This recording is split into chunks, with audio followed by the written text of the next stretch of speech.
It's July 29th, 2015, and this is your Fortean Slip News.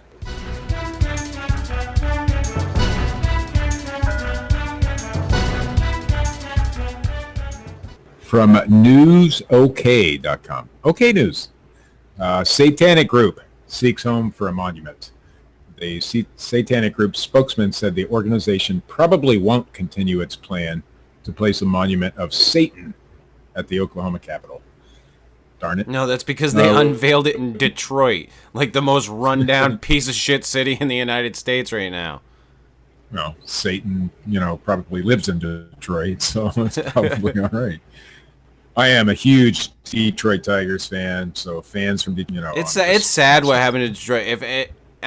We joke, but if anybody hasn't seen that documentary Burn, I think it's called, that Dennis Leary was involved in, talking about the firefighters that work in Detroit, in and around Detroit, and what they have to go through. There's some sick shit going on with Detroit. Yeah, it is. It's a shame too. Yeah.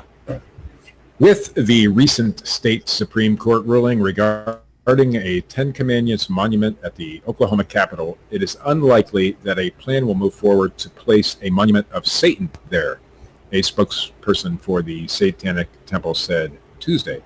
In a telephone interview. What the fuck is wrong with you? I don't know. My mouth just quit working there for a second. For a second? Telephone interview. Lucian, this guy's got a cool satanic name, though. Lucian Greaves, the Satanic Temple spokesman, said the New York-based organization's Baphomet Monument, I guess that's what you call it, has been placed in storage while the group determines where it will be installed. Yeah, that's where you got to put Satan, in storage. Greaves said the group doesn't... Is this fucking story behind the times? I mean, I got this fucking story today, and it said it was posted, just the other day, but this thing was unveiled in Detroit. So why is it in storage? Well, because maybe Detroit didn't like it. I don't know. Maybe this is a different statue, Chris. That's probably what it is. We're going to read it anyway. All right. Maybe they're just satanic liars, Steve. Bastards. Greaves said the group its monument on the grounds of the Oklahoma Capitol if the Ten Commandments monument is removed. Commandments? Did you just say commandments? I said condiments. The 10 condiments. You got your ketchup, your mustard, relish. He said that the removal appears imminent because the Oklahoma Supreme Court rejected the state's request to consider its ruling against the Ten Commandments monument. I just can't speak tonight. The state's top court ruled June 3rd Commandments monument violates a section of the Oklahoma Constitution prohibiting state property from being used further. Greaves said the Baphomet Monument has no permanent home as of yet. We're not pushing for this monument to be on public grounds anywhere where there isn't an issue of encroachment of monuments with religious significance to begin with, said Greaves. So basically, we just want to fuck with you if you put something there. Pretty much. If the Ten Commandments aren't there, we don't want our monument there.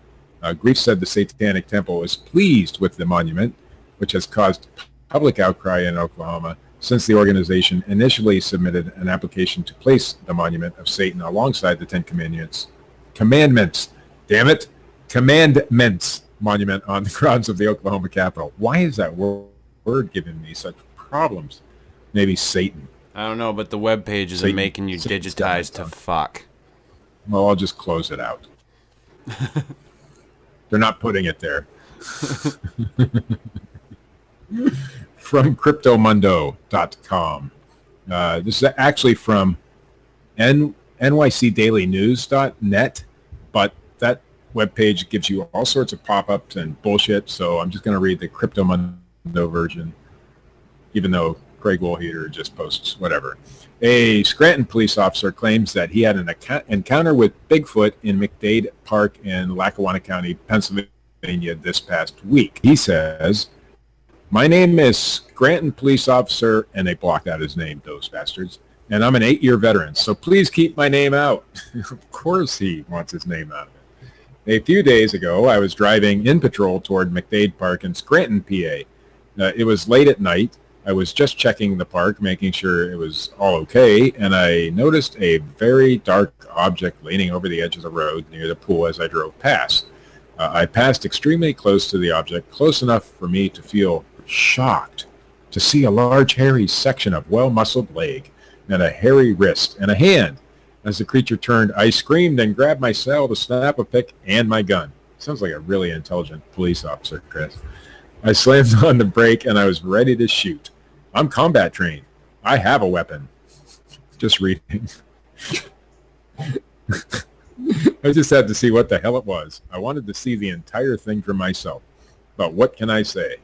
Whatever it was, for me, there was a monkey or a huge one or a Bigfoot. I'm not going public with this. Yeah, okay, but you sent the story in because it would cost me my job. There is something in that park. I heard stories of something roaming the park late at night. Have you seen the picture, Chris? No. Yeah, you don't want it. It's shit. But apparently this cop, see, I don't think this story was vetted really well because we don't actually know the guy's name, and the way he writes, I don't think he's actually a cop.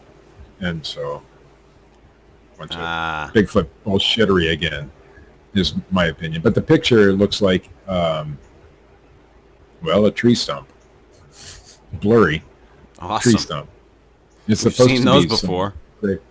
Yeah. Supposed. Isn't that where The Office is? The TV show, The Office, Scranton? I don't fucking know. I've never watched it. You never watched? Oh, come on. You know, Ricky Gervais started on The Office. The British Just version. stop. Just fucking stop. I will stop with the Ricky Gervais comments. You're gonna start fucking going after that dentist that fucking killed the lion too. You're gonna just No. are you gonna make a crusade against against people who kill animals now? I mean, not that I think killing animals is cool, but is that gonna be your new thing, making yourself like Ricky Gervais? No, because I don't think I'm anything like No, because you Ricky lose Gervais. interest after comparing yourself to fucking Ricky Gervais. I just think it's funny that somebody messaged me once and, yeah, fan of the show, messaged me once and told me I was like Ricky Gervais, so I like to make the comment every once in a while. From yahoo.com, we'll get off that subject.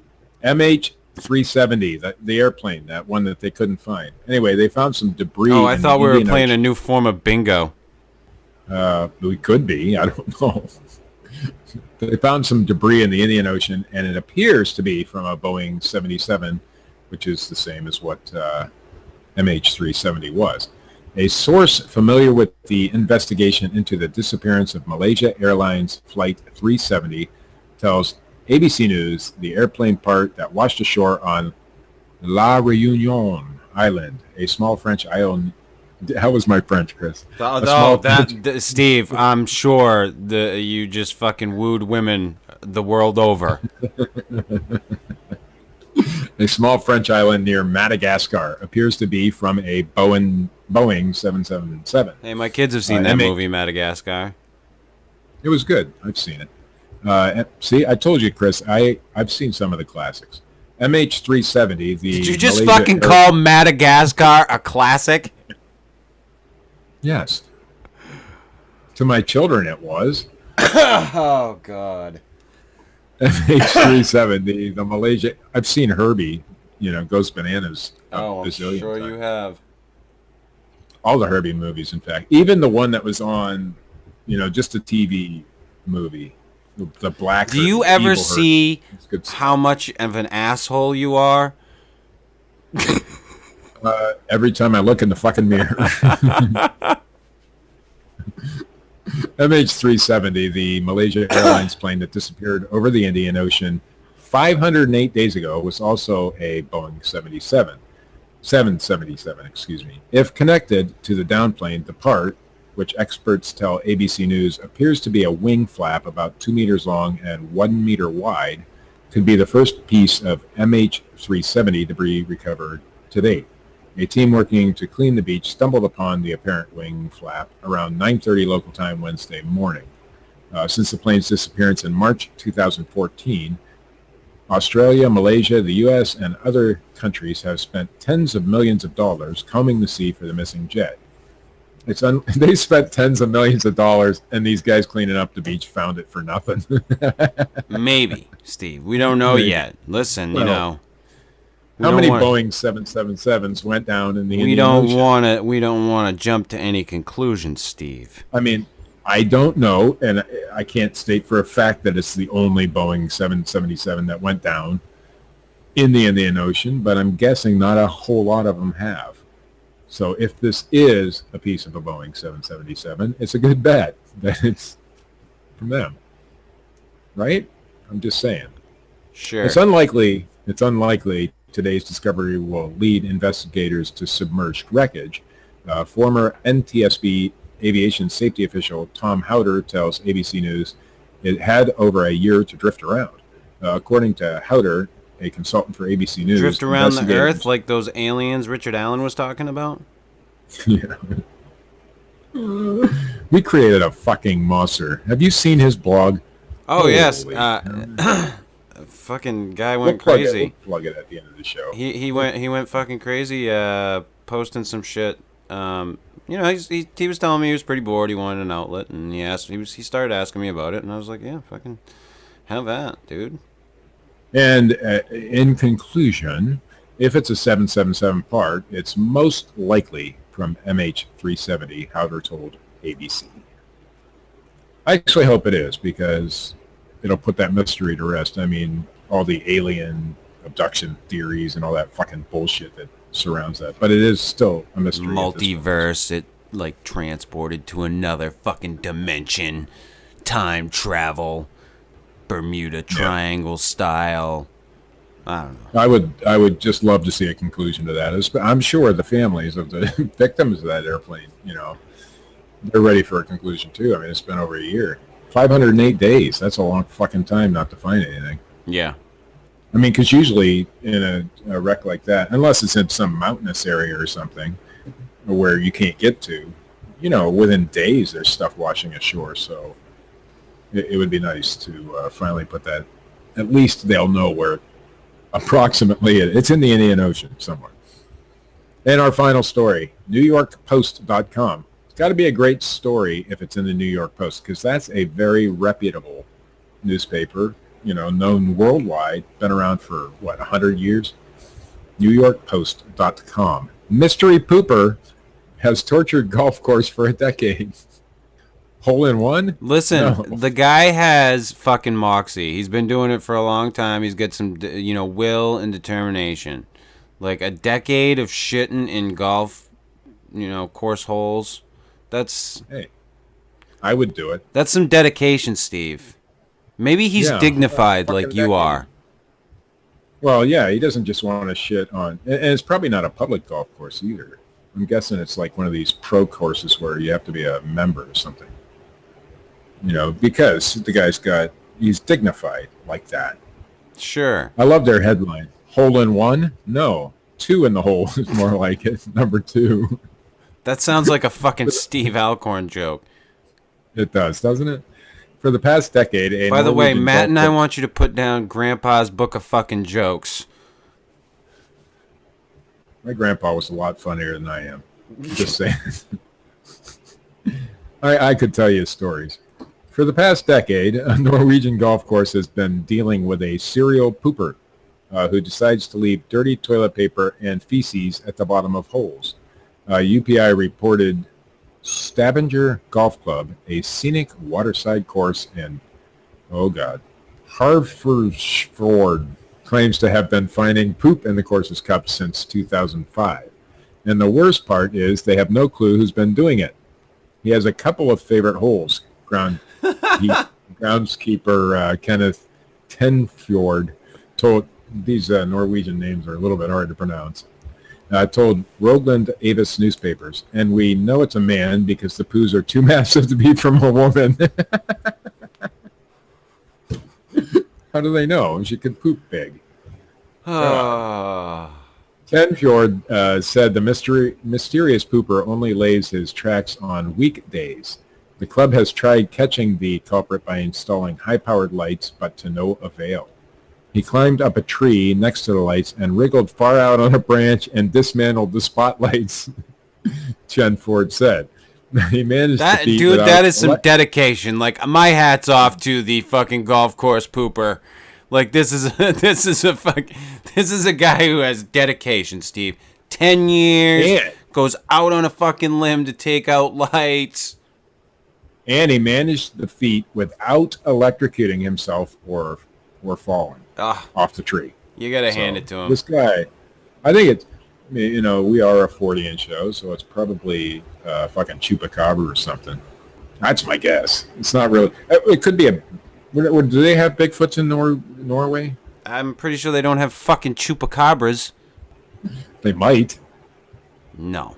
But so it could be because it cloaks itself and then shits in the holes. Uses toilet paper because it's a clean Bigfoot, and there you go. It's Europe. Don't they use bidets over there? Not Bigfoot. Oh. All right, that's the news anyhow, Chris. That's great. For what it's worth. Somebody give me Rick West! Oh, we got to plug Richard Allen's blog. Oh, yeah. Link will be down there.